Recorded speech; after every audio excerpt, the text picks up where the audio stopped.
माझ्या तमाम महिला भगिनींना मनापासून शुभेच्छा देते।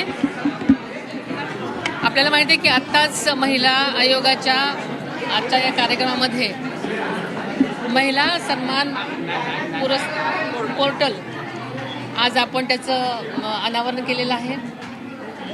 या पोर्टलमुळे महाराष्ट्रातल्याच नव्हे तर सगळीकडच्या महिलांना, मुलींना जर त्यांच्यावर कधी अत्याचाराची वेळ आली, सायबर गुन्हे झाले किंवा काहीही असेल तर त्या नक्कीच आपल्या एका क्लिकवरून त्या तक्रार नोंदवू शकतात।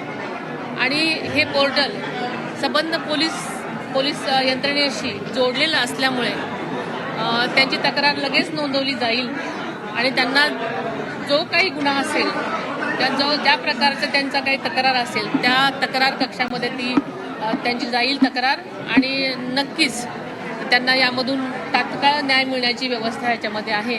त्यामुळे नक्कीच तळागाळातल्या मुलींना किंवा ज्यांना तक्रार करायला जे घाबरतात त्यांना नक्कीच याचा फायदा होणार आहे।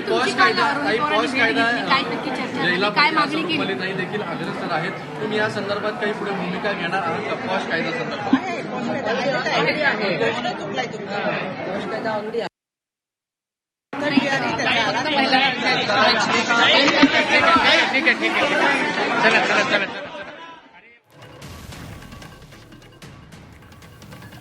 उपमुख्यमंत्री सुनेत्रा पवार यांनी या जागतिक महिला दिनानिमित्तच्या कार्यक्रमामध्ये हजेरी लावलेली होती आणि एका पोर्टलचं अनावरण देखील त्यांच्या हस्ते करण्यात आलेलं आहे। महिलांवरील अत्याचार असतील किंवा महिलांसंदर्भातील कोणत्याही तक्रारी या पोर्टलद्वारे त्यांना करता येऊ शकतात आणि त्यांना पोलिसांकडून मदत देखील मिळू शकते।